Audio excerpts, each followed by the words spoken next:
All right. Yes. So sick. I'll call this meeting of the Hospital District 1 to order. I think Bob will be along. Anybody hear anything about that? Okay. I know Liana won't be here tonight. But, all right, so we can get started. Let's just, is it all right if, let's approve the agenda and the consent agenda, and then Julie would like to talk to us briefly about a couple of things. Are there any additions or changes to the agenda? Okay, hearing none, do I have a motion? Okay, motion to approve America, second from Roy. All those in favor, please say aye. Aye. All right. And the consent agenda, hopefully you've had a chance to review that as the minutes of the last two board meetings, the regular meeting and the special meeting that we had. The approval of checks, support from the foundation. It's good to see that Lauren is continuing to apply for grants. Yeah. That's great. Minutes from the Finance Committee and from the Quality Council. Anything that, any questions or conversation about that before we pass the consent agenda? All right. Motion to approve the consent agenda. Second. Okay. Motion from Erica, second from Roy. No further discussion. I think Erica said she wanted to have a commendation for the Quality Council chair, but we'll table that for later. Anyway, all right, so all those in favor of approving the consent agenda, please say aye. Aye. Aye. All right, unanimous, thank you. Before we get to Mandy Olson's presentation, Julie wanted to brief us on the condition efforts in Cleellum after the water. So my friend Carrie Barr is working her way through the plagues. We've done fire, we're doing flood. So locusts are on the way. It's on the way. It is flu season. So as you may have heard, yesterday afternoon the fire alarm went off at the Cleellum clinic, and so they responded and evacuated the building. It turned out that we had a burst fire sprinkler water pipe in the ceiling overhead. So what we have here are some pictures of the damage that much water in 20 minutes can do to the building. So,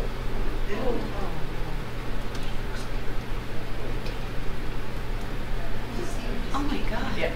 Yeah. So these ceiling tiles were just sporadically falling down. What's all the pink stuff?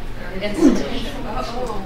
So Carrie and I got up, by the time Carrie and I got up there, Ben from facilities was already there. The Cleellum Fire Department had not only responded, but they had draped all of our equipment in tarps and done everything they could to protect our equipment, protect our records.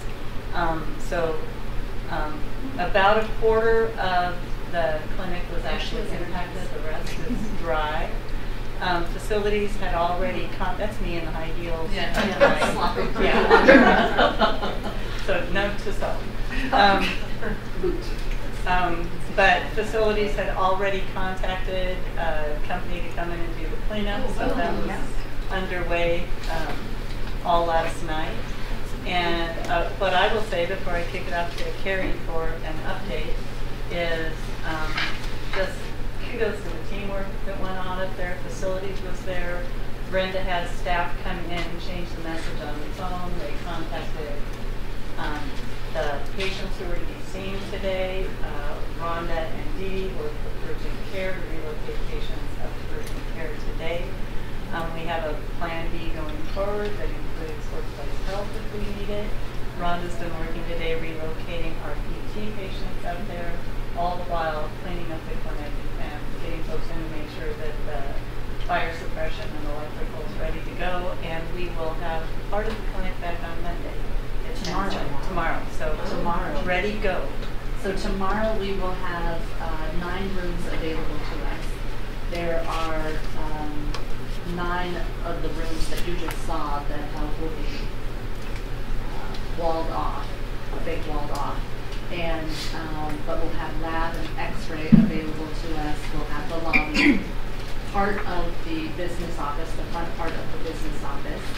Physical therapy will be available up there on Monday.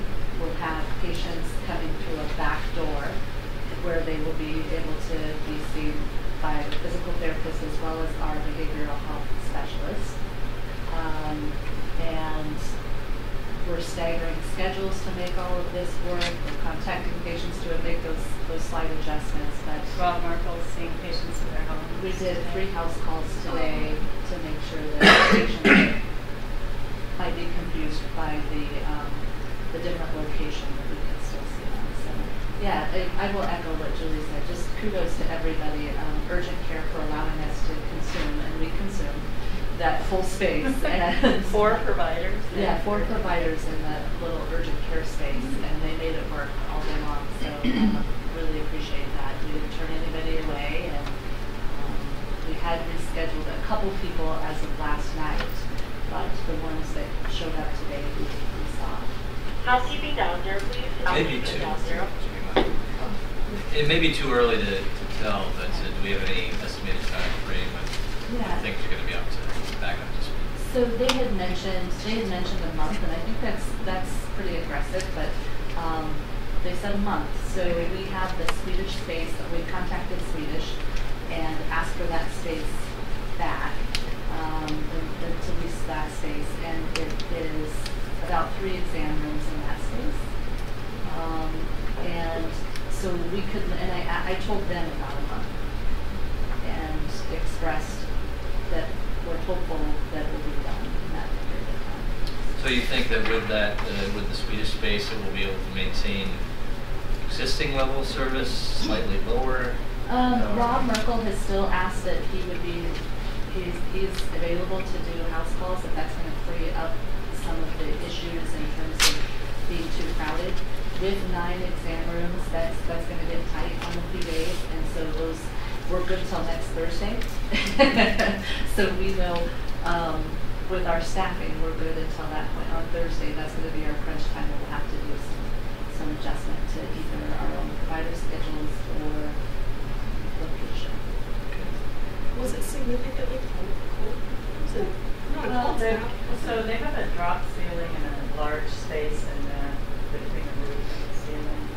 And even as they were opening up there's very cold air in that space up there. And I'm not a plumber, but the speculation was that the previous day those pipes had frozen and got cold enough up there and it got to be like 40 degrees yesterday. So Liddy started the claims process with our property and our business interruption folks, so we had a $10,000 property.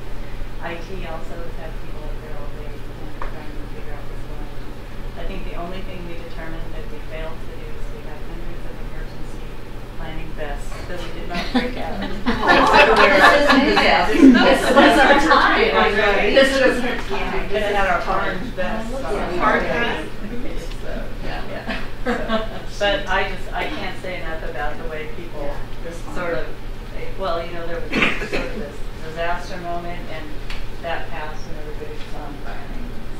So the burst happened overnight then? Is that No, or middle of the day. Oh, I missed that part. We had patients out in the parking lot when all of this happened, because we evacuated the whole building. And it just started gushing through the ceiling? They didn't realize that. They heard the fire alarm first.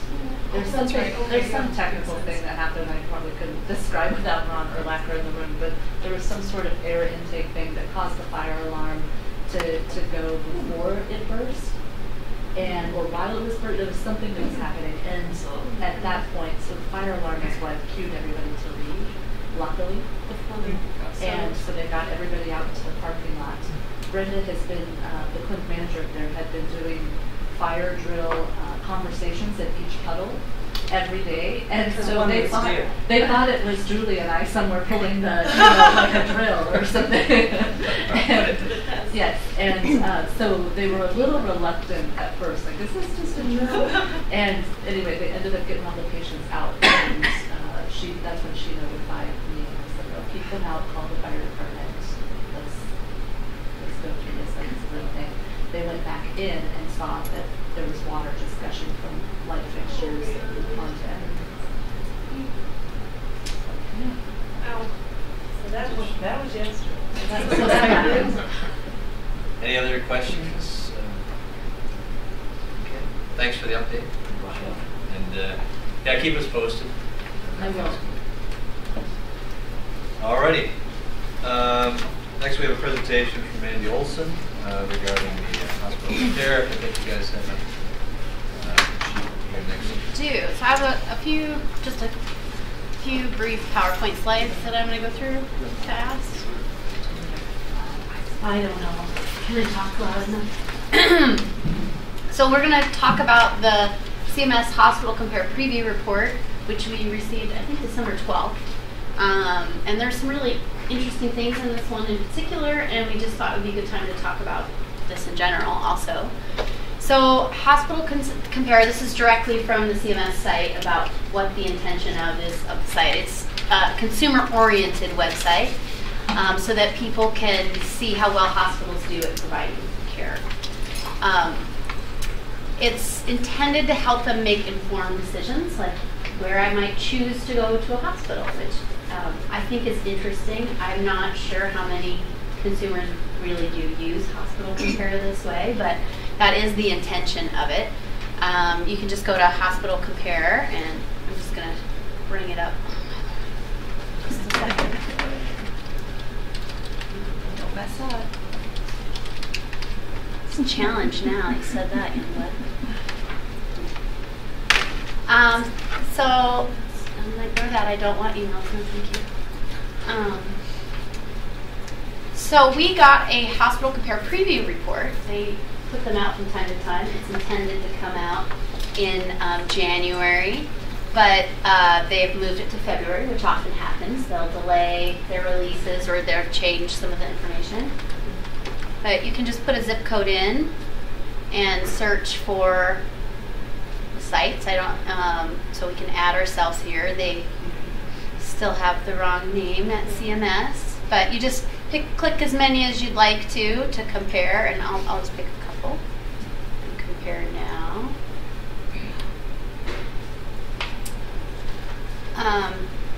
So it's kind of laid out like here, and you can see we have an overall star rating, provides some information about us and the other hospital. Up to 3 you can choose, and then these different categories. So, so this is what a consumer would see if they went. Yep, that's on the public website. So anyone can see that about any hospital that's participates in Medicare or Medicaid. So this was started back in 2002 with CMS. They say it's a partnership between consumers and healthcare organizations, and they did that through the Hospital Quality Alliance, which I'd never heard of, and I don't think exists anymore. But that was originally when this came out.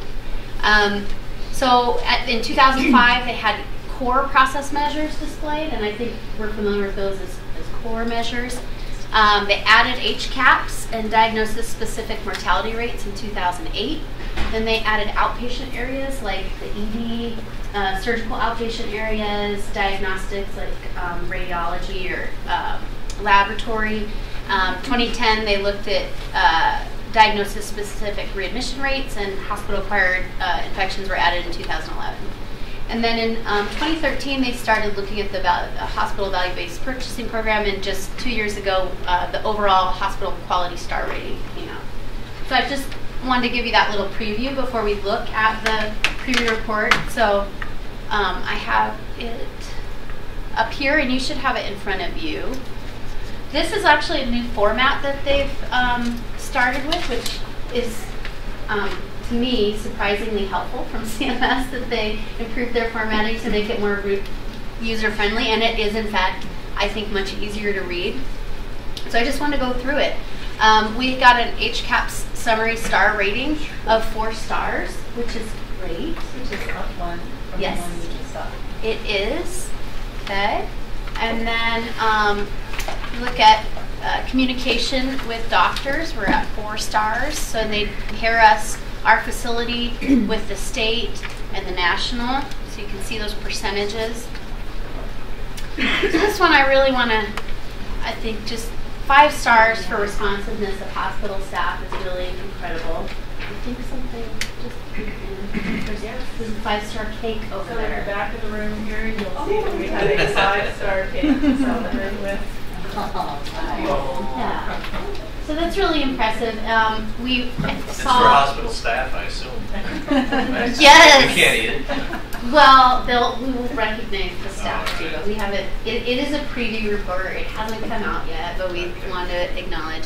And I mean, if you look at where we are too in comparison with this score, I mean, it's just it's really great. And you know, that might even be housekeeping in the room. You know, we've encouraged housekeeping staff to not be afraid to ask, is there something I can help you with? Or so this is a really great score we've gotten here. It is also highly correlated with overall rating.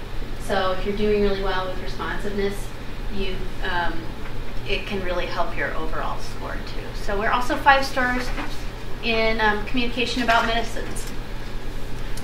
I'm not sure if it's linked to this, but we do have 24-hour pharmacy, which is unusual for all pharmacists for a hospital our size. And then the cleanliness of hospital, 3-star. Quietness of hospital environment, 4 stars. And again, discharge information, 5 stars. It's really great. Care physicians, 4 stars. This is the overall rating, 4 stars. So, what? The recommend. The willingness to recommend, yeah. So one of the things about the CMS star ratings is they grade on a curve. If everybody gets 100%, then the first 10% of the alphabet gets 5 stars, the next 15% get 4 stars, and so on. So it's worth looking at the breakouts. For recommend the hospital, they're counting definitely yes only. If you combine definitely yes and probably for us and for the state, you get very, very similar numbers. It's a very narrow swing. that's usually also though when CMS chooses to top out a measure and they no longer use it. That's what happened with CHF, with pneumonia, with SCIP, when people, and will happen in the future with the immunization data, when people get all so close to the top, they stop reporting it usually. Just kind of frustrating when you're doing really well and then, never mind, we don't want to hear about that. So one of the things I like about this report is there's a lot of people in the background grading us and putting out reports like this, Advantage and others, and we have to go digging around and figure out what we've been rated on. This is stuff we're actually working on. This is on our dashboard. This is stuff we're engaged in, and it tells us that our engagement, the work that Vicki and Rhonda and housekeeping, those folks are doing is making a difference because overall it is. Okay. So there's these different categories, though. It doesn't just include HCAPS. There's the timely and effective care, and the other one I really wanted to do, I think I mentioned this last few times we've gone over the QI Council dashboard about, you know, Eric, I think you asked last time, you know, we took this step down, is there improvement we've done? And I said, yes, we have worked on it. But even without that, we are just far and away above even the top 10%. We really excel in our sepsis care even when we're not performing at 100%. So, not that we wanted to say, oh, well, never mind, we're okay with 50%, but this is something I think to be really proud of. And we did, you know, was it last year or the year before, we had that award from WISHA about our sepsis improvement, and I think it's shown that it really stuck, that work we did. It's really made a huge difference. Impressive, the difference between here at QVH and the state rate. It just boggles the mind how that could be so different, but I'm glad we're on this side of things. That's fantastic. It's not an easy measure. It's like we talked about, there's a ton of indicators within there, so you miss one thing, then you get a 0. So it's not an easy bundle of things to perform well at, and they've been really working very hard at it. So so that was the other thing I wanted to just highlight. Some of these other things with timely and effective care, you will have seen them before on dashboards, but we don't always report them on our dashboard because they're not, something we're focusing on. This is the emergency department care. It really has to do with timing of things. So it's the number of minutes here. And again, we're not that far off there.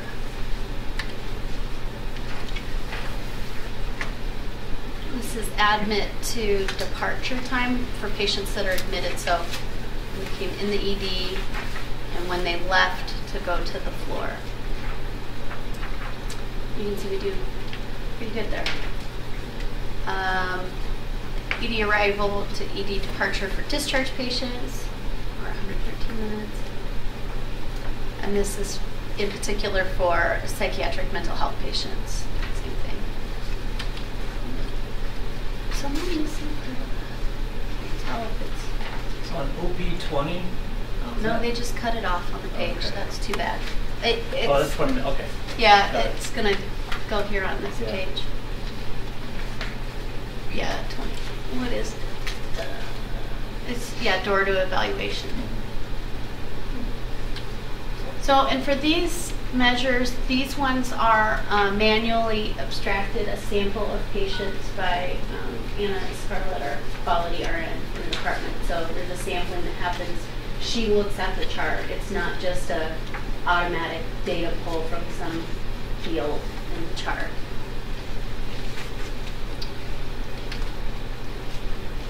And then longbow management, this median time to pain management for longbow fracture. We're doing really, really well. That one's going to go away. And then there's left without being seen. It's really nice, this report, compared to previous preview reports because the date range is right there with the measure. In the past, you had to go look at some table to see what date range they were referencing. So this is a lot better. So again, like Julie said, this immunization data, this is on our QI Council dashboard. You see it every time. Perinatal care, this we took off the dashboard because we were doing so well, and it's on the WISHA dashboard. Cardiac care, many of these don't apply to us because if they're an actual acute myocardial infarction, they may be transferred to another facility, so they wouldn't be getting that care here, or our numbers are too few for them to count because it'll only count inpatients, and if we transfer them for an inpatient, then they won't be in the measure population. But the one we look at here is the median time to EKG, OP5, so you can see we're doing well. Cataracts, this one we don't measure. It has to do with the follow-up in the outpatient setting, and we don't provide outpatient, like clinic cataracts follow-up care. So colonoscopy, we're doing excellent. So that's big kudos to Drs. Penoyer and Fang. They do a great job. And then these are just an annual yes or no response that we put in. So, and then these are based on claims data, so we don't actually submit this data, they pull it from claims they receive about mortality rates for disease-specific conditions. Amy's told me they are probably getting rid of these measures as well, the diagnosis-specific mortality rates. Are there any numbers in this report that surprised you one way or the other? We're doing better than you thought we were? The sepsis one, I knew we were doing well, but I didn't know we were doing that well. Our previous data, like with Press-Ganey, had shown us compared to the Press-Ganey database, but that wasn't as many hospitals. So I was surprised with that. And it's taken a while, so like iVantage didn't have sepsis data in it yet. They aren't using that data yet, and so I hadn't really seen us quite that way compared to others. Okay.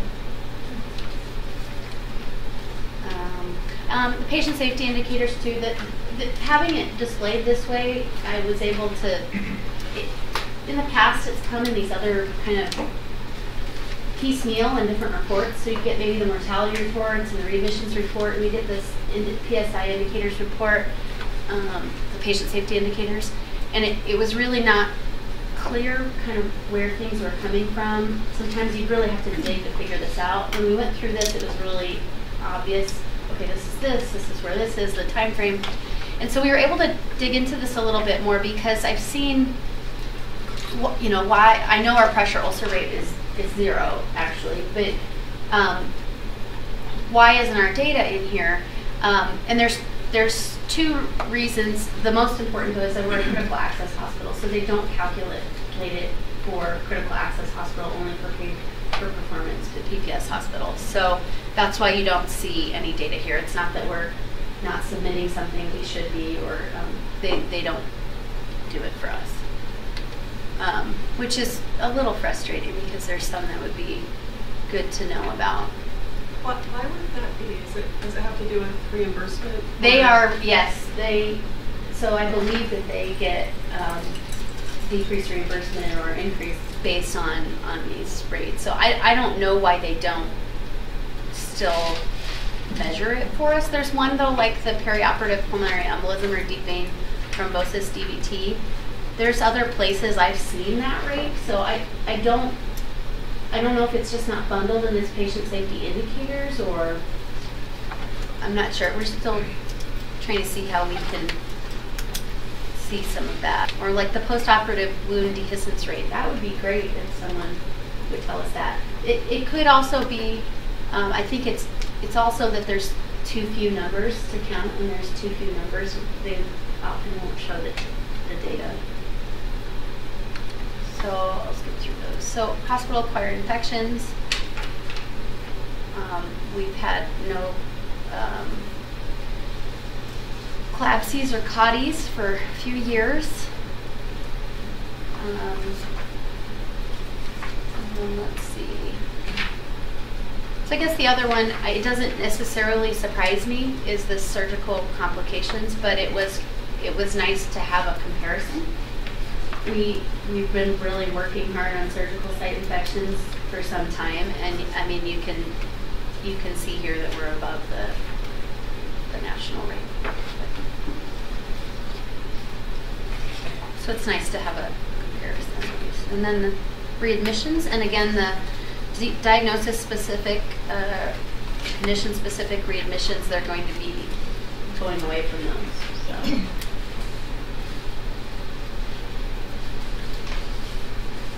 And then hospital-wide readmission, were the same compared to the national. And I'm not familiar with, so I can't really speak to this excess days in acute care.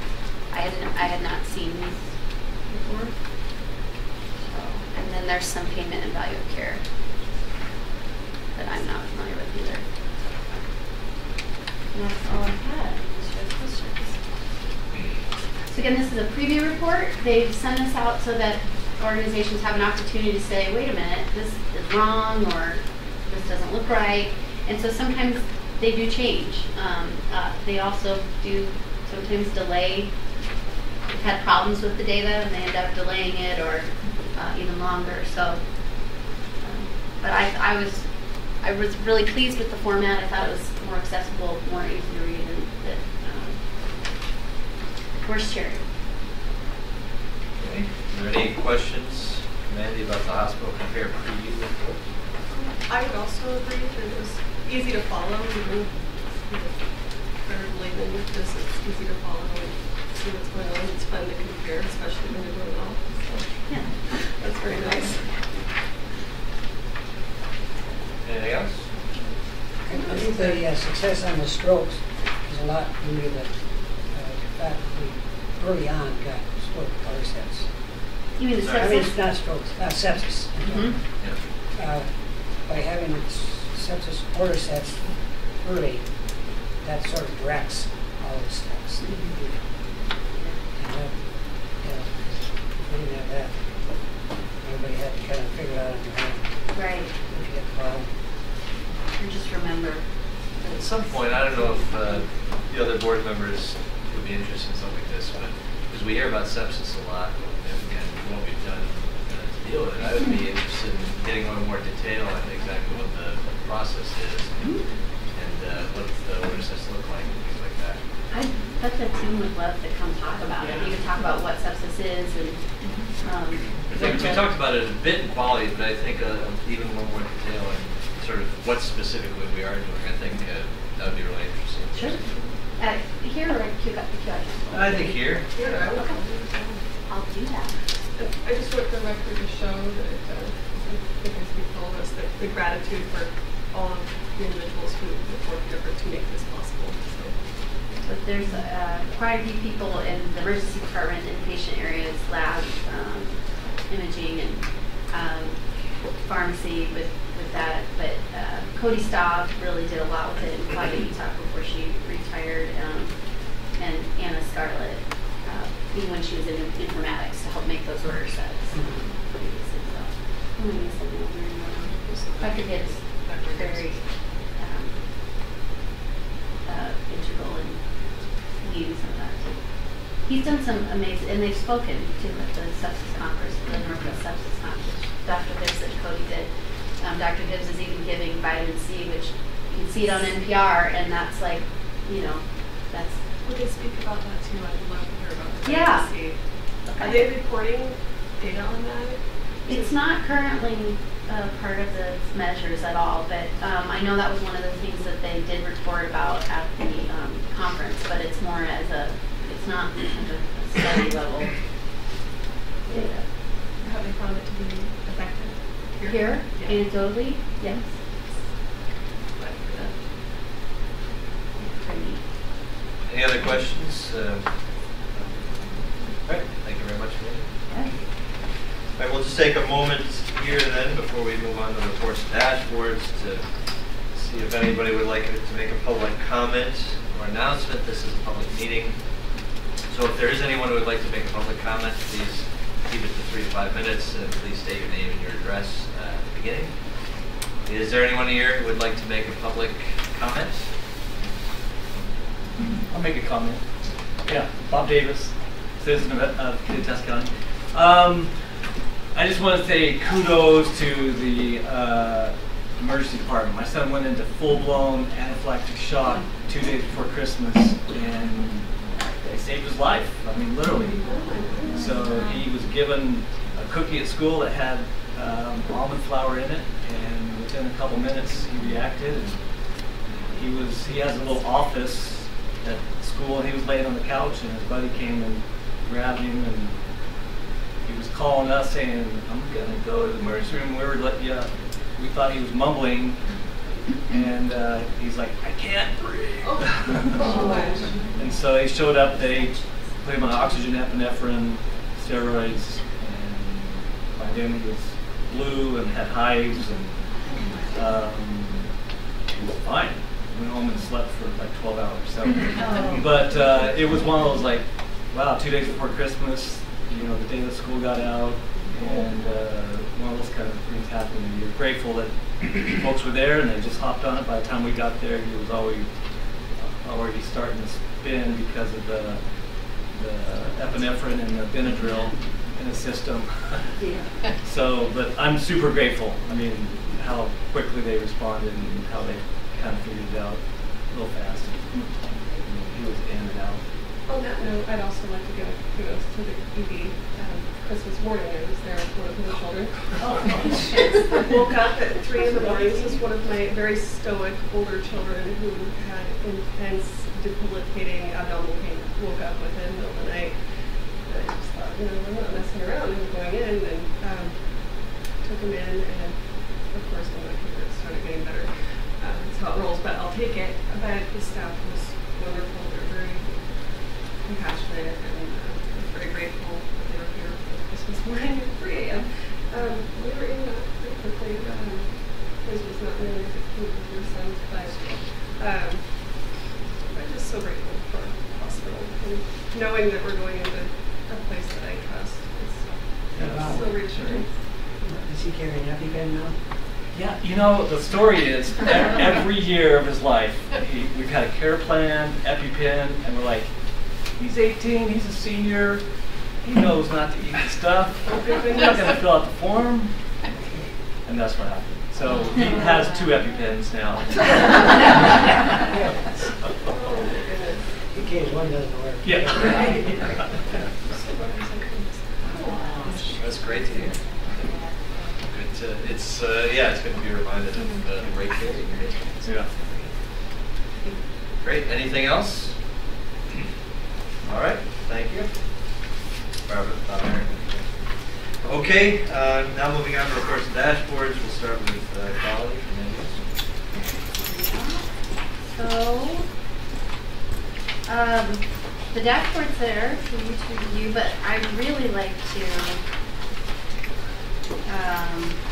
talk about the quality plan and see if we. Yeah, so the quality plan is probably what we'll spend most of our time on. Are there any questions or issues regarding the dashboard or her reports before we talk about the quality plan?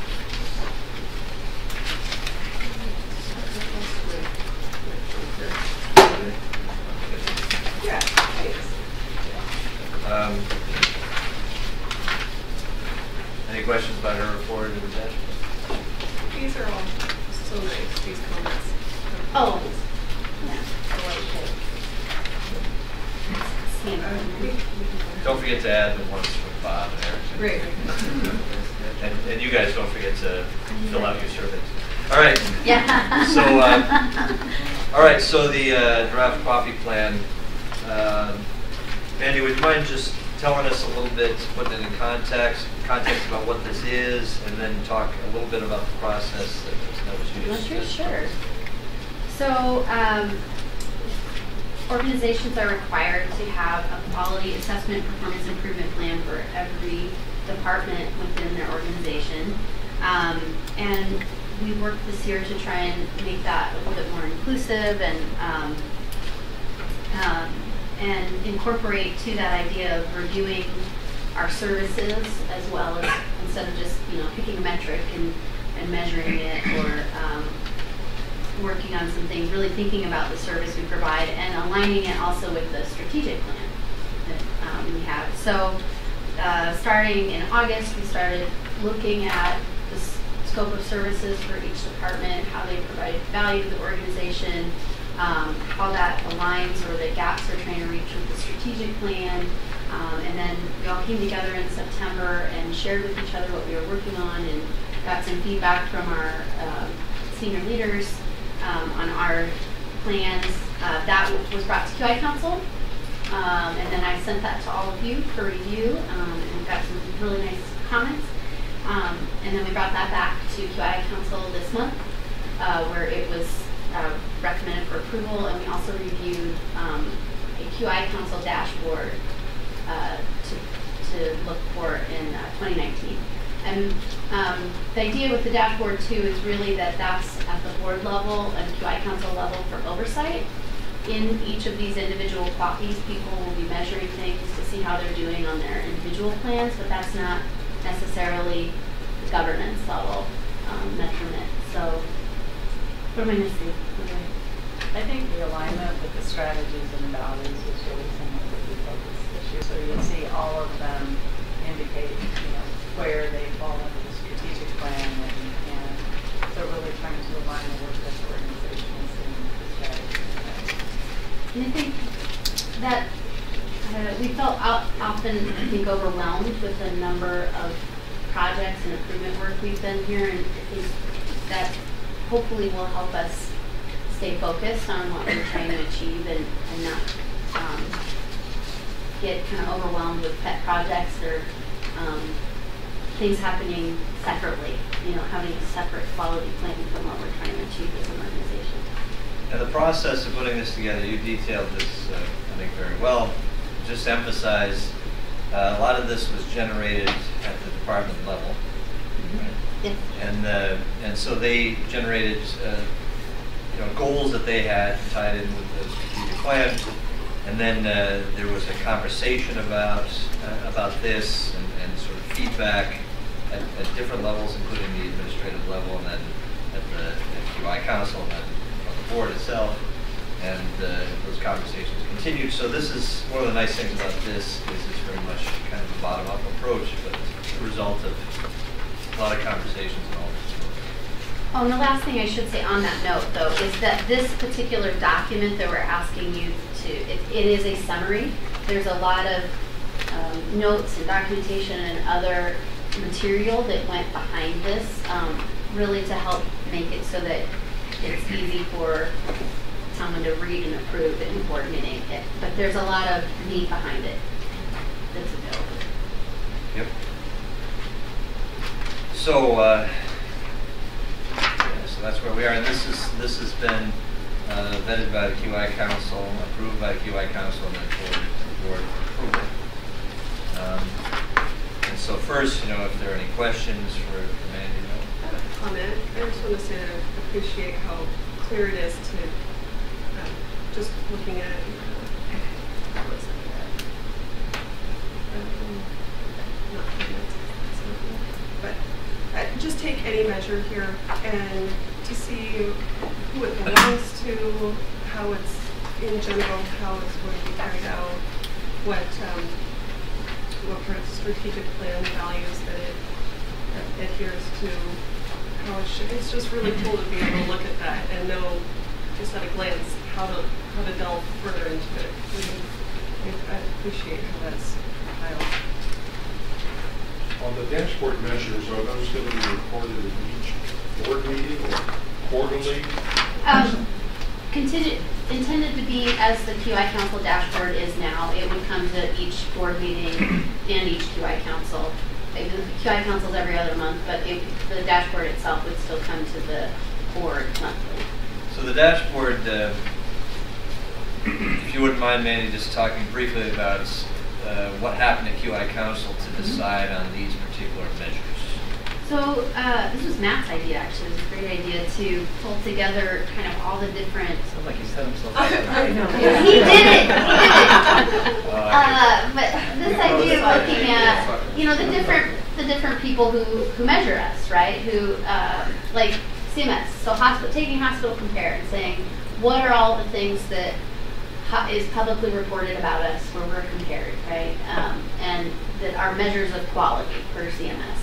And put them in a matrix along with what does the Joint Commission say, right? They're considered an accreditation standard. What are their standards for critical access hospitals? And so we put all those measures in a table and looked at, as well as the measures that our staff, we've used in the past on our QI Council dashboard, what our staff said they wanted to measure and felt like was in, we should be looking at the board level, governance level, and said, okay, well, what really is the most meaningful for our board to be understanding where we're at with quality, and that's how we came up with this list. Yeah, it's pretty impressive. If any of you ever want to see this document, this chart that she put together, I mean, she did a lot of really good work on this. But so if 4 or 5 organizations require that you report, this and that, then hey, maybe this is something we ought to, that ought to be on the dashboard. And if this is something that, that the docs really think is important to have a grip on and get numbers on periodically, then that's something we ought to include. And so and the idea is that this would determine what's on there, what's not on there, and that's how we came to this sort of list here. And again, this isn't everything that we measure.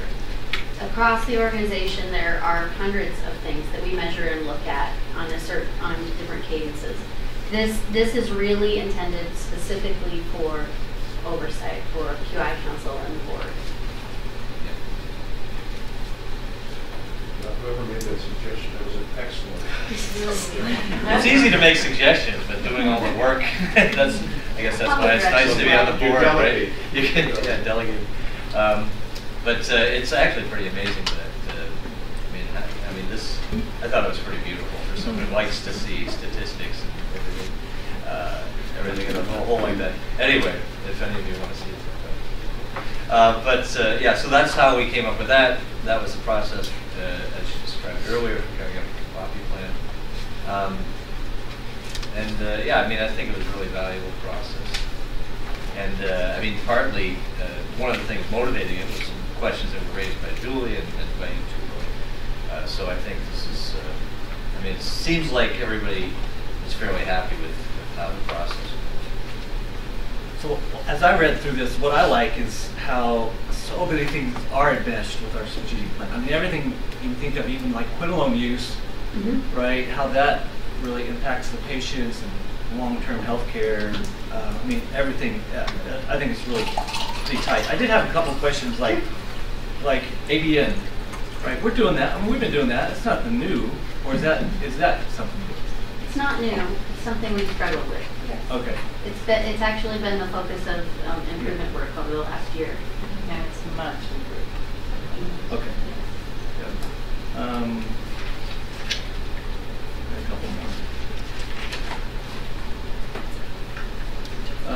I mean, so a lot of these things we've already been tracking. We just kind of Yes.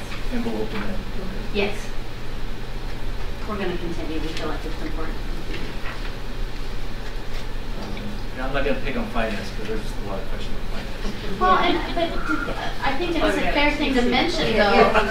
This was a very new process for finance or other areas to have a quality improvement plan. Like that, it's kind of strange. So this is their first go around through it, or IT having a copy that's this formal. Yeah. And I would say, like, some of the ones for the revenue cycle, those are things that we should have a separate dashboard tracking those all the time anyway. Yeah. But this was an opportunity to call that out. You bet. That Yeah. we needed to do that and formalize it. Yeah. I like it. Did you have any others? No, they're all, I mean, it's stuff I think we're already doing, just like, days of discharging the, Looking at coding it and stuff like that. formalizing Yeah, now. yeah. Advanced beneficiary notice. Oh, gotcha, right. Okay, any further questions or discussion about the coffee plan or the 2019 dashboard? Be included in the dashboard. Questions or discussion? So we would then make a motion to approve the coffee plan and the. We need to make a motion on the 2019 the dashboard measures, or is that just administrative? I don't know. I think we usually it's the QI Council's dashboard. It's their QI Council's dashboard. So I guess with the QI dashboard measure, let's just start with that. If this looks good to you, if you like the process for arriving at this, and you think that this looks good, QI Council is happy with it. So if you guys are happy with it, then we'll just move forward with this. I'll just do this as sort of a consensus. Seems okay to you? Okay, so it sounds like that looks good. With the coffee plan, this is something we would formally approve. So if somebody's willing to make a motion to approve the coffee plan. I'll move that we approve the coffee plan, but I'd like to know, when did we stop thinking that coffee's kind of funny? Because last time we talked about this, we couldn't stop giggling. I don't know if we stop. I don't know. Yeah. Okay, Erica makes a motion to, and let the record show she was giggling at the time, to approve coffee plan. And Roy seconds the coffee plan. Any further discussion, questions? Hearing none, all those in favor, please say aye. Aye. Unanimous.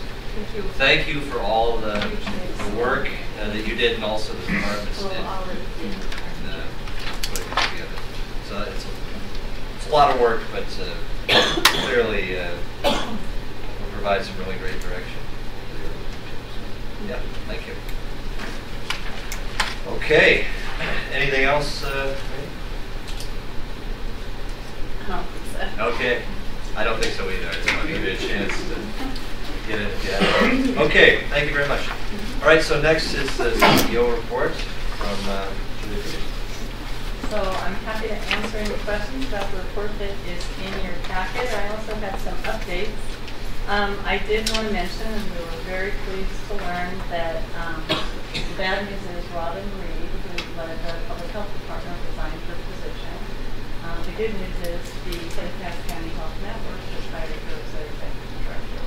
So we're really excited that it took us about 30 seconds to go, okay, wonder if she's available for the case about this news.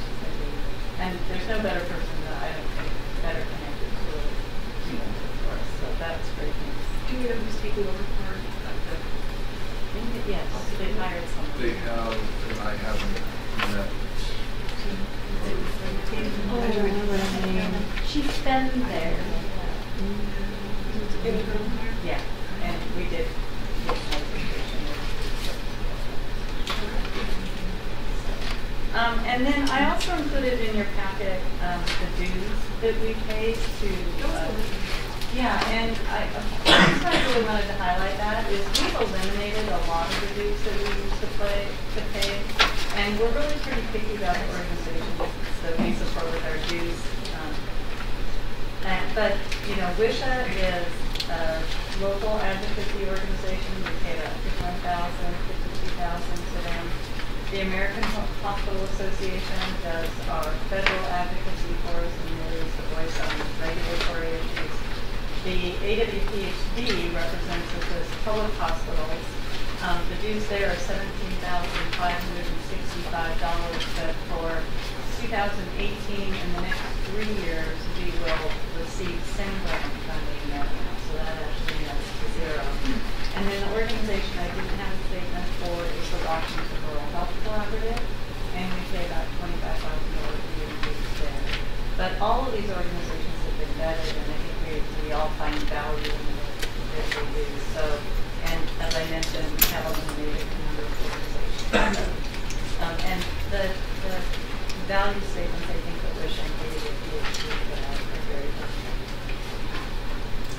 helpful. Next Thursday, the foundation board is, This just in. Tristan Lamb has been hired as the new public health administrator. So take that one away. It's Michelle's.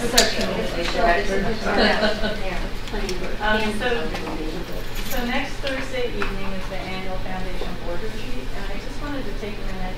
Historically, the foundation has had a general contribution or distribution that they make to us of equipment, and then they also have the raise the paddle or the harmony that they do at their gala.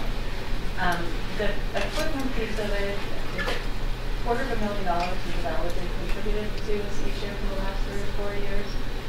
But the equipment piece has become more complex because, you know, $250,000 is a great gift, but it's tough to match it up with equipment that the foundation wants, you know, a press release on, that's the right value in the right department. So one of the conversations we're going to have with them this year is to continue with the fund need to raise a paddle, pick a piece of equipment or a project for that. But in terms of the general contribution, we'd like them to start thinking in terms of either helping us with a large project over time or helping us fund a service that we can't otherwise fund. So I will be talking to them about, my list is called things I've said no to. Things like guided patient services, you know, a patient navigator, that's something that we've looked at in the budget and have determined we can't afford. If they would make a commitment to help us with a project like that every year. A demonstration kitchen, we're looking for some grant money for that, like an ongoing program to help people learn to cook and promote wellness. Social workers in the clinics to really extend that patient centered. So some of these things, the transportation, so really tee up for them the idea and that find something that they are passionate about and help us build a program that on the door will say a service for the KDH family. So that, as we move forward with that, if they accept that idea, it will be a board-to-board conversation about what services we want to see. So I do want to let you know that conversation. Any questions about that? I also, you will notice that there is not a 2019 operating budget to approve, and I wanted to thank you for the opportunity to look at that until a later January meeting. And because of negotiations and vacations and things, I was not able to go through a process that Jason and the leaders and the directors and I sit down and really line by line talk through FTEs, talking for purchase services, program development, and it's a process that's probably a little more granular than I might need to be involved in, but it really informs me about what the planning is going on in operations. And I think it is a conversation where department by department we really bring together a picture of the organization this year. So I apologize that we're taking some extra time, but it's a really valuable process for us. So. Well, yeah, I mean, obviously we'd rather have something that's been reviewed by you, thoroughly. So I think the board's fine. So I think the timing's good too, as far as with the transition. Yeah, so it'll be Scott's fault. It'll be Scott's fault. Don't be blaming me. One thing, and I apologize for having to bring this to the board, and Ron has some input on this. Back on October 25th, we brought the speech OT project to the board in the 309 building. At that meeting, the board authorized $195,000 for that project, and we went through a number of concessions, an extension to the lease, a reduction or a freeze of the lease rate, that about washed out $195,000 that was approved. Unfortunately, when we got further into the project, we identified that we're going to need about $65,000 additional dollars. Sure. I'm sorry, Randy Kaiser was going to come and present to you tonight too, but I think he probably got busy maybe with engineering and missed this meeting instead. I think we had a really thoughtful process in this design, and Randy was great in working with both the architects and all the project managers, and we even had the Department of Health walk through for us. And the Department of Health, when they did our walkthrough, didn't give us any clues of things that we weren't anticipating. So it wasn't until the plans were actually submitted to the Department of Health that they came back with these other requirements. And it surprised us that we were going to have a certain amount of air exchanges in the gym area for OT and the speech area. So that's really what the majority of the cost is for once again the heating and air, the ventilation system. And so that came back as a surprise for us. We knew we were going to have to put sinks in the building, and it is that concrete floor, so we do want to add one additional sink that we hadn't anticipated planning on. But otherwise, it's straight what we have been designing all along.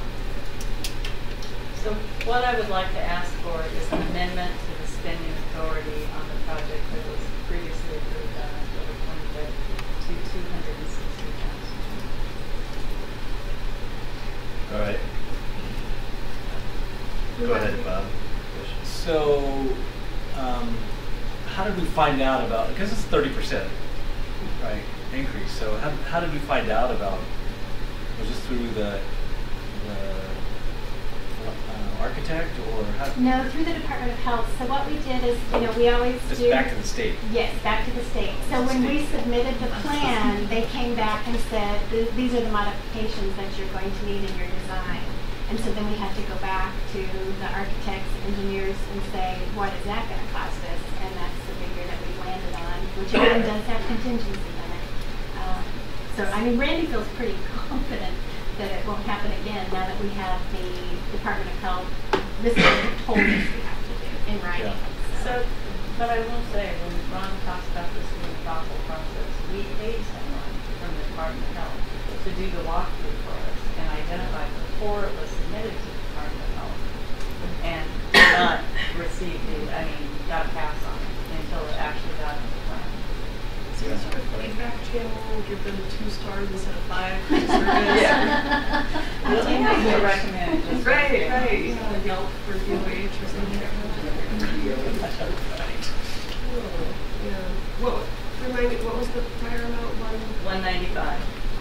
So I'm looking for an amendment to the spending authority for the previously approved project of 1025 to 260,000. All right, any additional questions?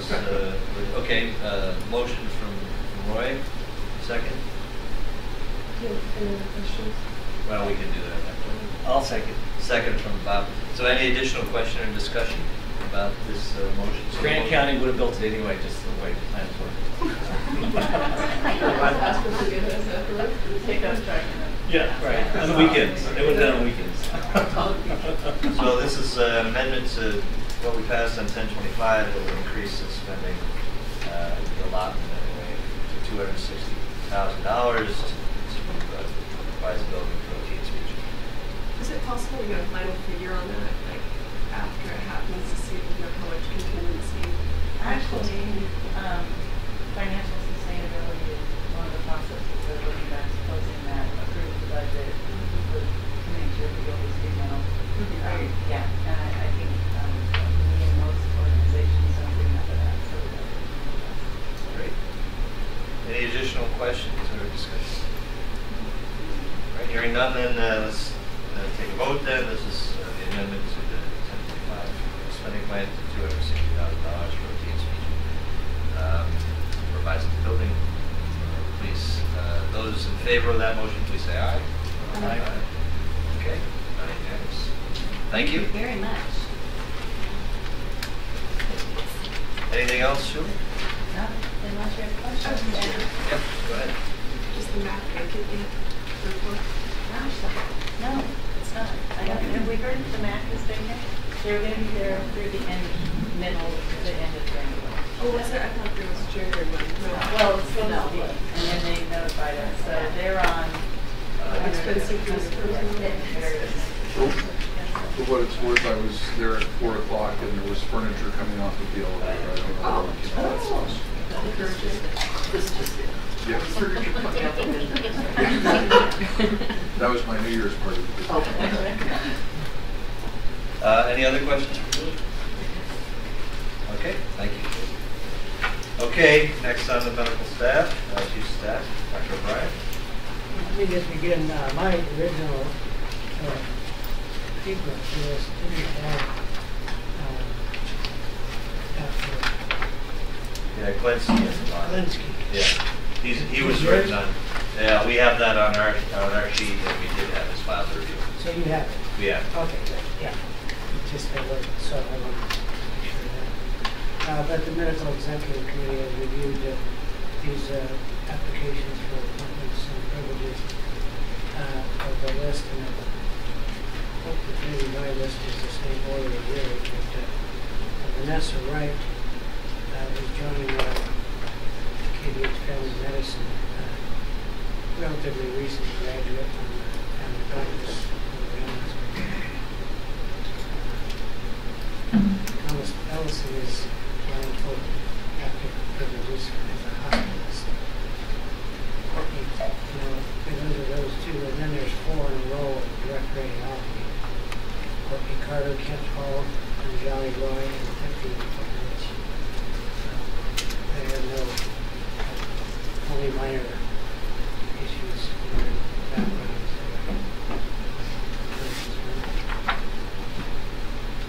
Those are the initials. Robert Ortiz is applying for associate membership in the Heart Center. David Kruger, the same thing, associate reappointment. And those two have no issues on the records concerned.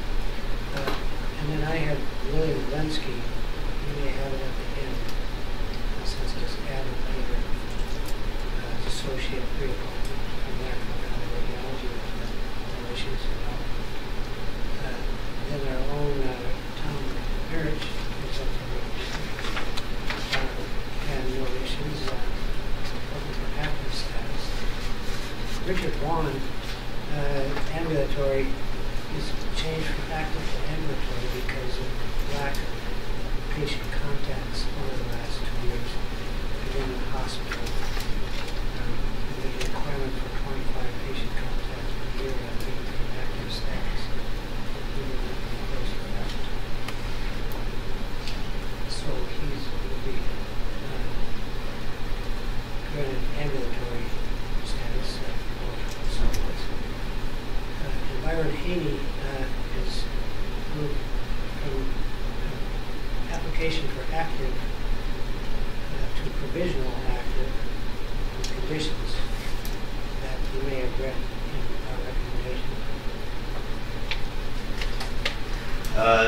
Yeah, I just have 2 questions for you. I've asked these questions before. Okay. So someone can't practice without liability coverage being, up to date, right? And they can't practice unless their state license is Correct. So there were a couple of dates that were, in December, but we should just rest assured that the approval, Yeah, those are automatic. Those are automatic. Automatic cessation. Right. If they're not renewed or kept up. Timely matter. And you had a question on one of those about that. Does that answer your question? And the name that you said is on ours, I don't see it on my package, but is that the individual? It's written in the packet that we got, and I believe that you reviewed. I think I did. Reviewed them. It's not in the electronic. Yeah, I think that. I wrote the name down on the. Yeah, you wrote the name down on the top, and so there you go. I believe that you. Yeah, I did. Okay, good. So We'll make sure that's what it is. Okay. So, yep, and so that answers the question that we had. Liability coverage and state license, those are, that's automatic cessation of privileges. There is the one case where there's provisional active with conditions that you've included in there. We were able to review those, so that's good. Any questions or? Oh, by the way, provisional active, that would be for 1 year. Provisionals are also 1 year. In order to ascertain whether or not he has enough contacts in the hospital to maintain active. And we were able to prove that he did or didn't in fact have contacts. That's why it's shifted to provisional. Provisional. And then from that point, this point on, to actively count his contacts. We weren't able to get accurate counts. Okay. Has there, since MEC, has there been any correspondence received from? Okay. Oh, any response back after we sent him these, what we're going to recommend? Text messages or one conversation. So this is and he made changes, requests after this. Is that something the board should? No. Okay. Yeah, I think as far as the board is concerned, the recommendation from MEC with those conditions, I think that was fairly clear. And also the provision that, or the requirement that he participate in the newborn. Yeah. And we do have his clinic participation in the fall in January. So we'll keep that. Okay, good. Awesome. How's research on the Oh, what's How's research? I don't remember.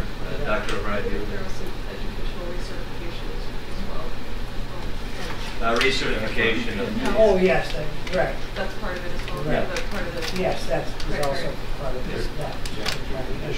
In fact, well, if you approve it as recommended, then all that, which would be Umbrella for. is into the context. And if we approve that, then the indication on the form that I signed would say, subject to the conditions laid out. That's right. Yeah. Okay, any additional questions for Dr. O'Brien? If not, I will make a comment. The MEC's been very attentive to looking at each application and discussing any shortcomings. So I feel comfortable with what the MEC talked about. Yeah. Yeah, we know it's a difficult situation, so we appreciate the time and effort. It's been since August, it's been done. But anyway, it is settled out. This seems like a good way to go. Any additional questions, discussion? All right, then what we would move to approve is this list of practitioners to go to either provisional status or active associate. Anyway, this list. So, are there any? Well, hearing no additional questions or discussion, then do I have a motion to approve this list? Move that we approve this list of providers with the conditions that we've spoken. Yep. Second? Second. Okay. Any additional questions from Dr. O'Brien? All those in favor of approving this list of providers, please say aye. Aye. Aye. Unanimous. Thank you very much, Dr. All right, moving on then to Medical Officer Kevin Martin. So, Mitch continues to work on OBGYN. We're actually going to be interviewing an applicant tomorrow for women's health. We have an accepted offer for internal medicine. We've added 2 providers and have a third one coming on board at FME.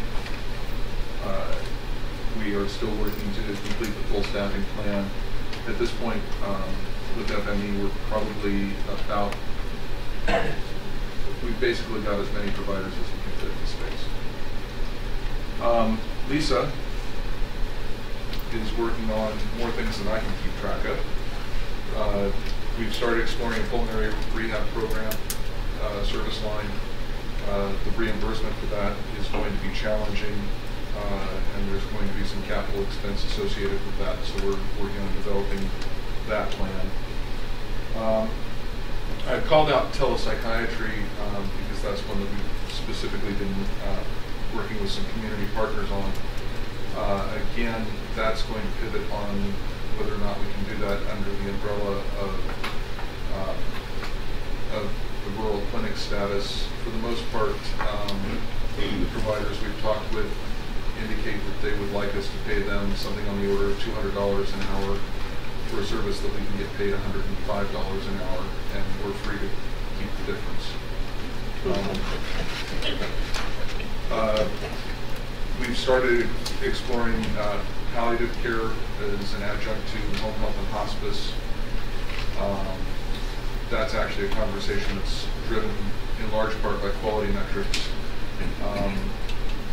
We are using home health and hospice really to support the community in ways that neither is intended for. And if we can develop a rural palliative care service, that would be a better tool to address that. Would probably be the same personnel that we already have, and would not involve any capital expense.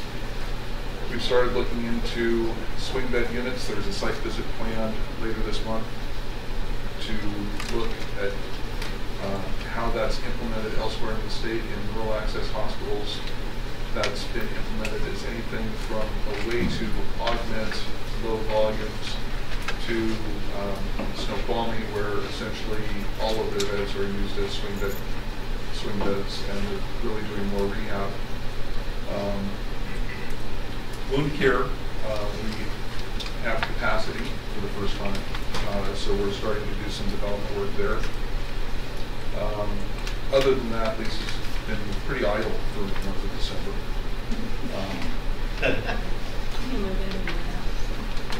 Well, she moved, but that's on her own time.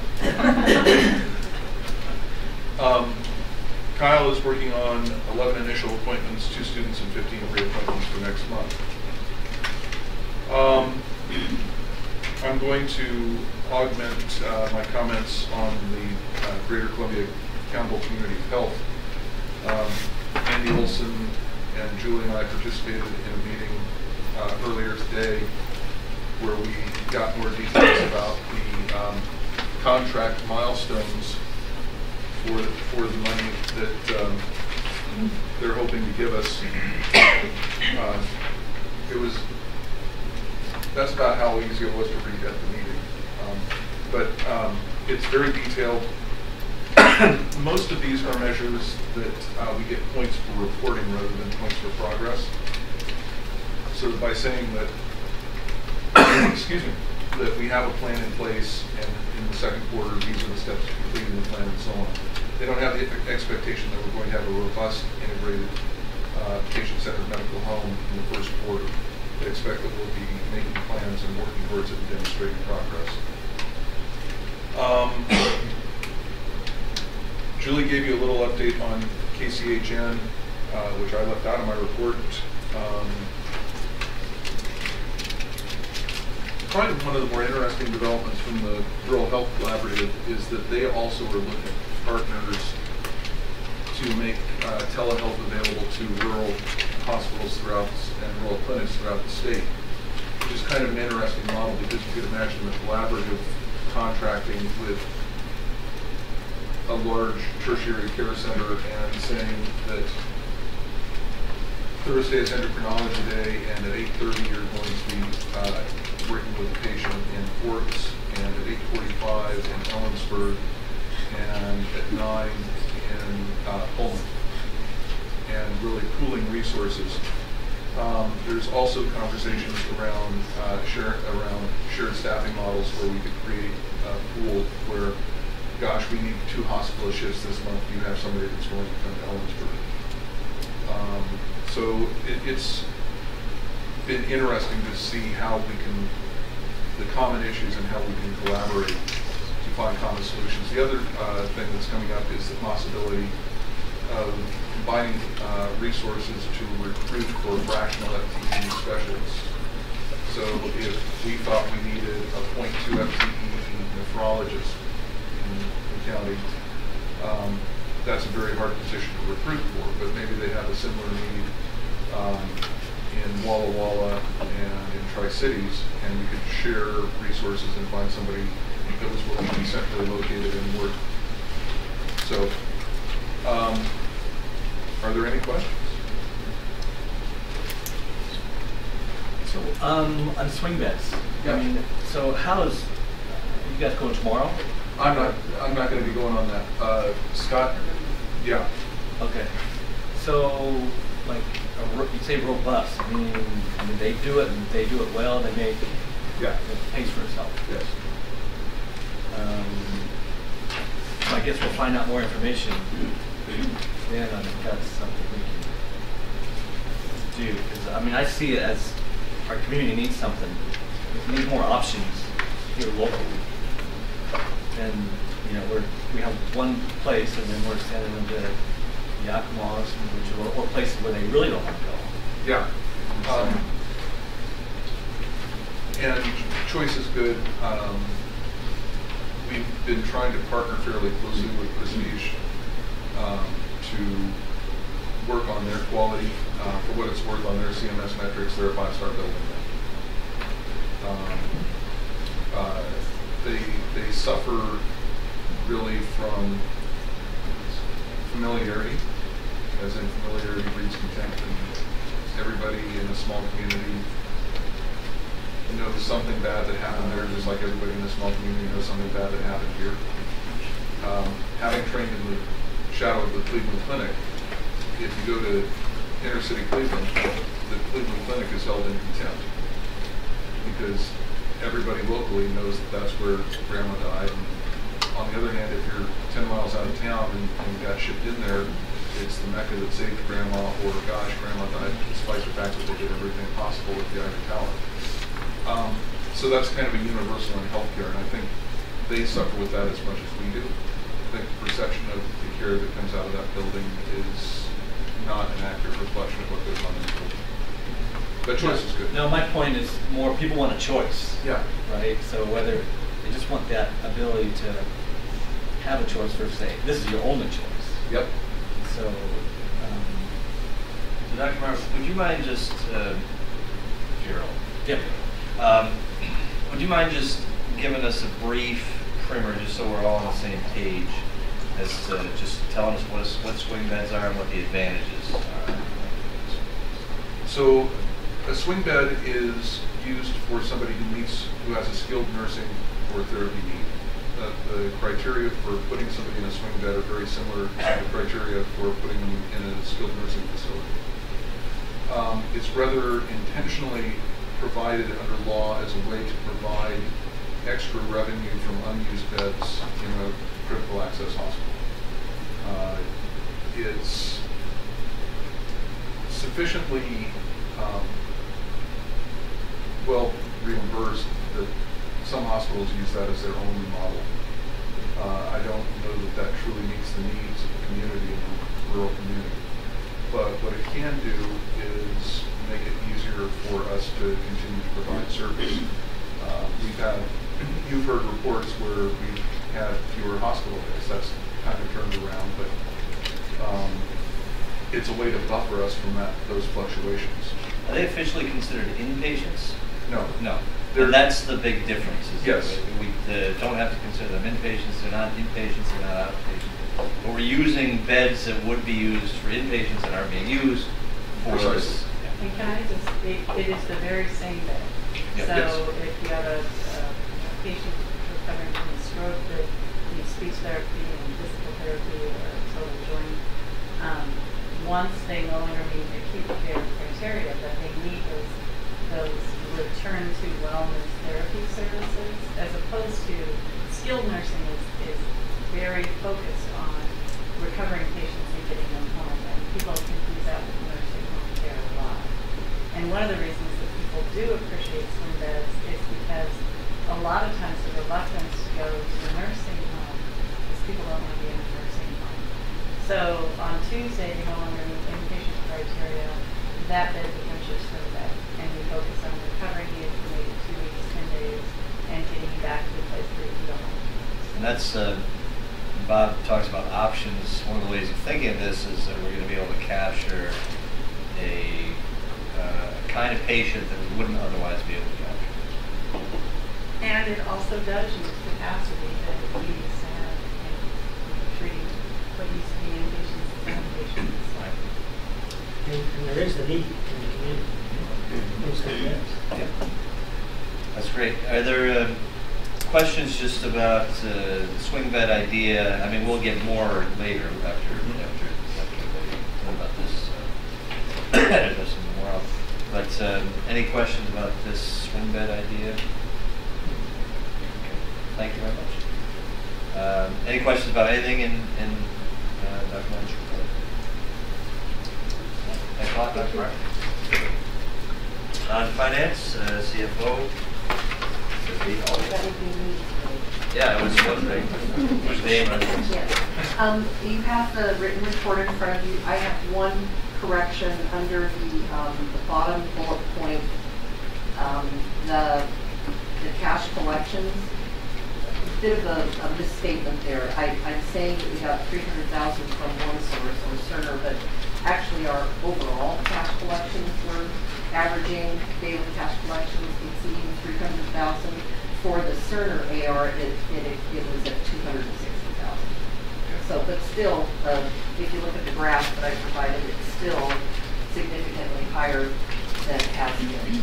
So, you'll note that I left at your, had Mandy leave at your spot, an update on the cash receipt, this one, and then also those two graphs that we handed out last time that show you the distribution of accounts receivable by payer.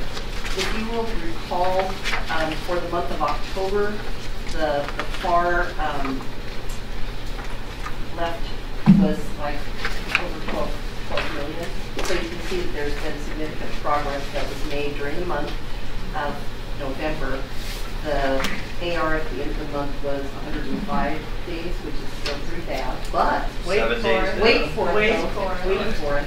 We did a quick look at December because there was an awful lot of hard work that was done during December to address this. You saw the plans that we had. We actually brought it down. It's probably going to be 88 or 89 days in the month of December.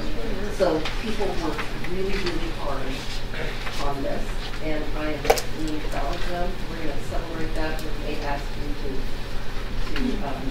recognize that as well. Huge accomplishment. Get another cake. So I think we're moving in the right direction, clearly. I think with the new leadership that we have, that's making a big difference. Stepping in and doing some of those, dealing with some of the so Great. yeah. New leadership. Anyone interested in it? Well, Becky, but also Scott, involved in with, there are a lot of eyes looking at this, but I think a lot of the work, as I mentioned last board meeting, we saw the, really awful, and we put in place some of the things we wanted to do, but, clearly we weren't going to see, you're going to see some improvement, hopefully, but I knew that it wouldn't happen right away. We had the person from Cerner out, who spent a couple of weeks with Becky, and the building department. They learned a lot more about the system, put some new things in place, and we're just able, you can see we're able to get claims out the door. So that's. We appreciate all the work. Yeah, they've done a great job. Well, and let me just say, since Scott's been on board, Louis been up at revenue cycle pretty much full time at Radio Hill, so there's a lot of good work going on. It's exciting. It's a lot happening around. Yeah, I knew you didn't have to tell you that. Yes. Yeah, so hopefully, hopefully it'll continue to go down. I mean, we certainly expect that. We're still working. We do have, the extra staff and billing that we talked about last time. We've still got some additional coding resources, but we're moving in the right direction. The average daily cash collections for the month of December out of CERN were $316,000 of business day, which is, that's the highest we've ever had out of the AR system. So, Great. yeah. So things are moving in the right direction. Good to hear. Yeah. Yeah, thank you. You're welcome. Any other questions questions about the CFO report?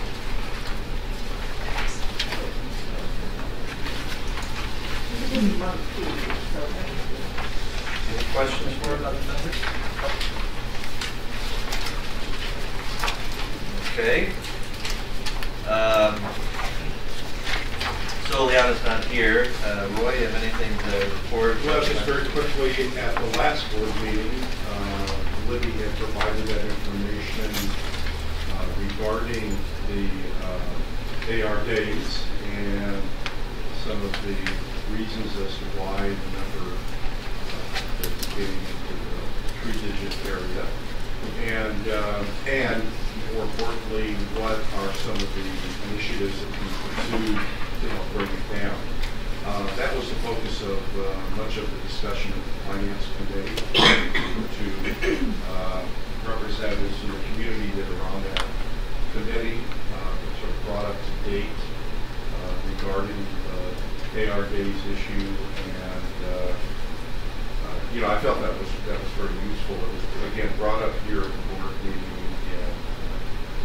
November, and then the December meeting of the Finance Committee got to hear in a sense of that information, which was very useful, and that there are some work associated with that that's being reflected in the fact that our numbers are down to 2 digits. So.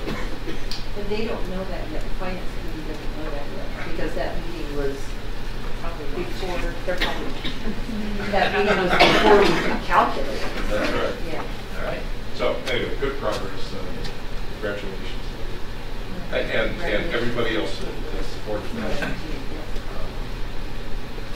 So Good to hear. Any questions about what happened in the Finance Committee for Roy, or any questions for Libby about the report? Okay. And vote. On operations, Megan. Hi. My report's on page 55.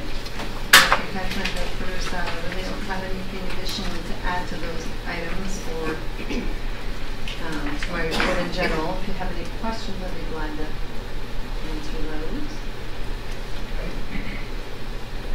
Regarding the Safe Staffing Committee, I just sent out an email from the WSNA chair here at the hospital, who's Jen Cronin, who is a nurse in Family Birthing Place.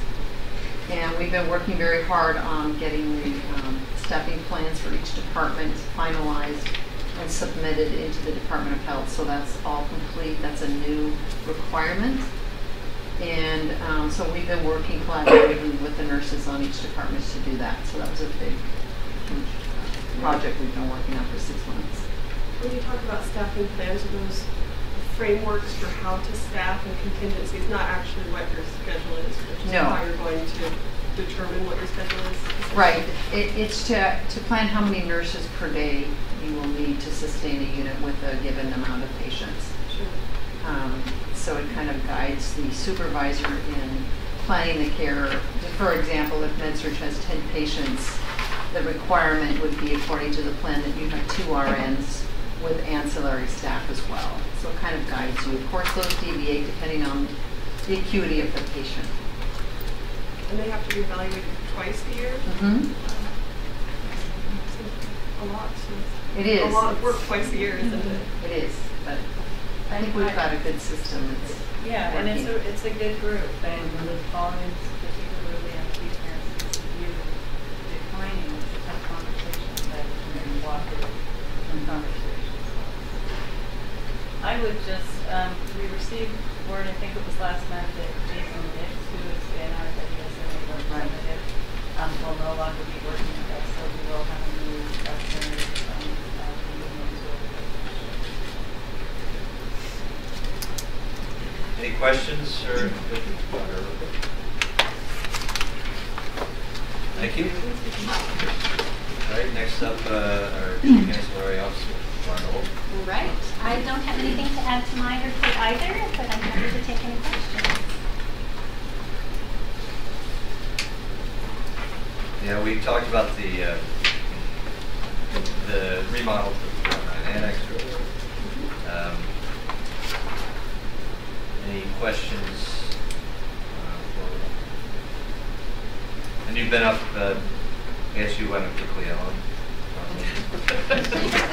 Yes, I was up there yesterday as soon as the staff called. I went up and was there, and we relocated our patients from therapy up there down to Ellensburg rehab today.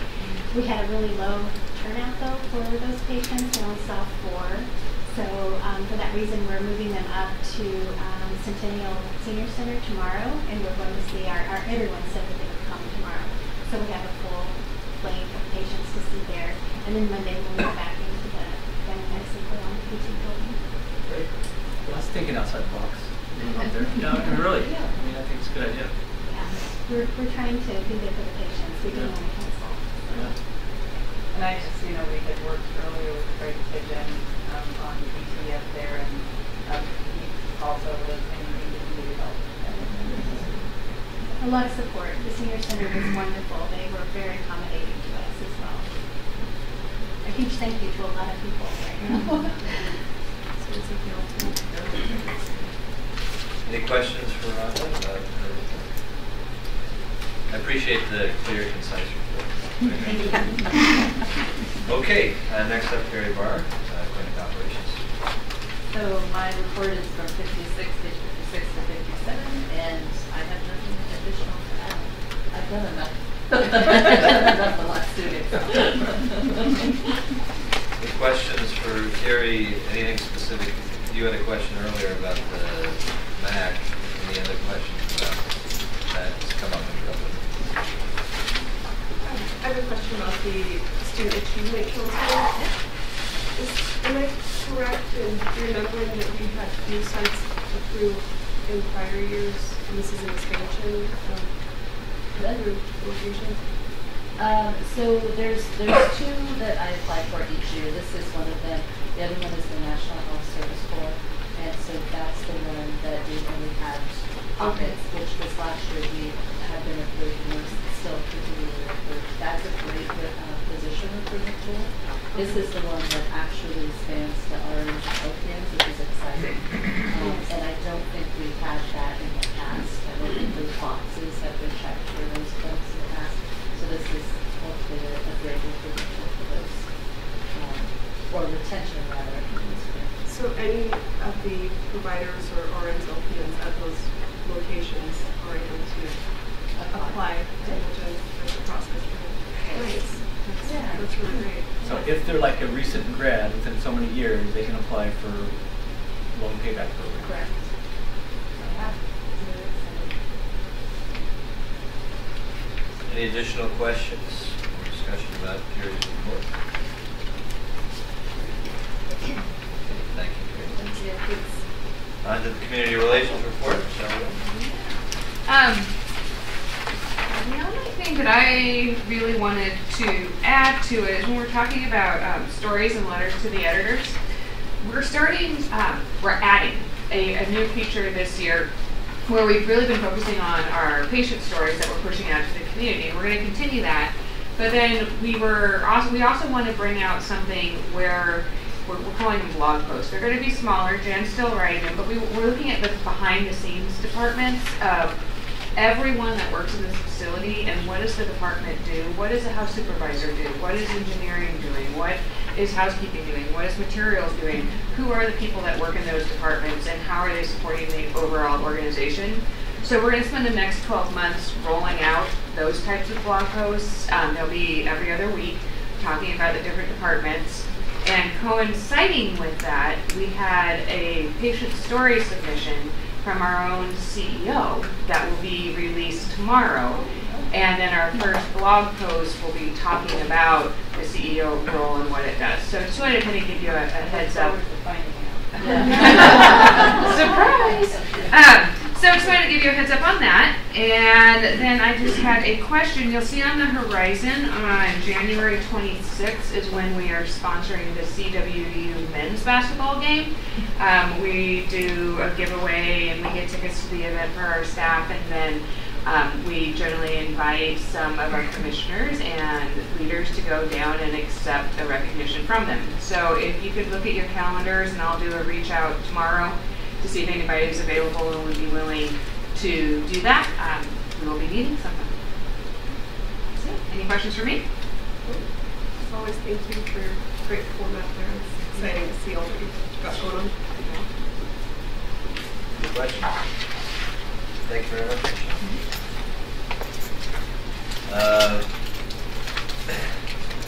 Before we continue, let me just say that, I mean, now might be a good time just to mention that the board really appreciates how well done these reports are from all of them. It's very, I think, easy for us to digest, and it conveys to us some of the most important information. I'm finding these very informative and valuable. Thank you guys for putting so much time and effort into it. And yeah, this has been a pretty good meeting, I think, in the sense that we've heard a lot of really great things. We had this sort of what could have been a real crisis situation up in Pliella, but it seems like everyone from all sorts of different departments just sort of jumped to.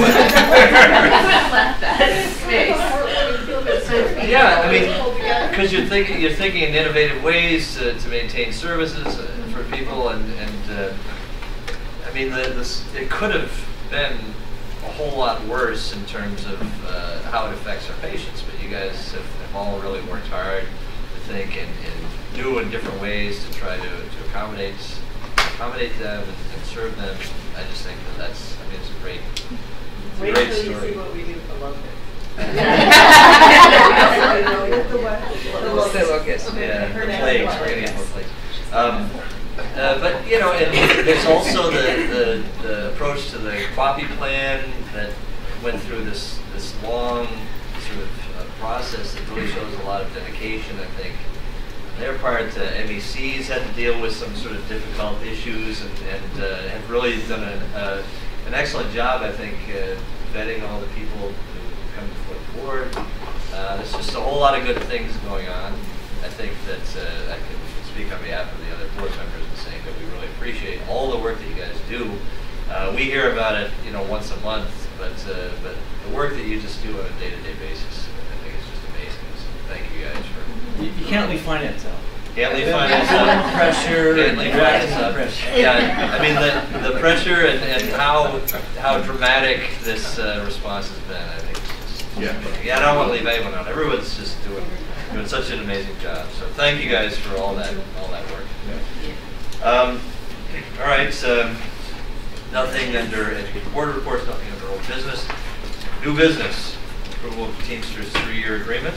So I'm just going to keep the good notes rolling because it was not until about 4:40 this afternoon that we finally got word that the membership of the Teamsters had ratified the contract. So our representative Carl, and somebody that is very good to work with, held the vote on the 27th and immediately left on the vacation. So we're sending Carrie frantically sending notes, we're trying to get a hold of it. And so we were getting a little worried about it. The negotiations went very well. I think we have a really solid contract, but we were not doing that. So we're getting they did in fact ratify it. This contract represents our patient care technicians, our folks in housekeeping, laundry, dietary, so a lot of different people, our cooks. And there's 77 people represented by this contract. So we have some things we wanted to accomplish. It is a 3-year agreement. It gave us an opportunity, and the approach that we took in the team was Ron Erlacher, Vicki, Carrie, Youngblood, and myself, was really to listen and problem solve. I think we've been really successful taking a win-win approach to these things. And it's also good because we're starting with really good solid contracts. So we're not picking through a bunch of contract language. And it gives us an opportunity, and how many, 3 maybe, so we have this one? 3. To get to what matters. And it's not always the economics. Sometimes it has to do with scheduling and things like that. But it was successful. I can't thank Ron and Vicki and Carrie enough. They're at the table so that they can really ask questions about, what's impacting folks. This, again, it represents about 77 people in the organization. These are folks that will be impacted by the increase in minimum wage. So we talked with the board last year about the board's desire to posture themselves as a good employer in the community and deal with the minimum wage issue. We were able to do that. We have some new answers for them on the medical insurance. And we're really, again, I would say we were successful in achieving 3 or 4 goals that we had laid out there.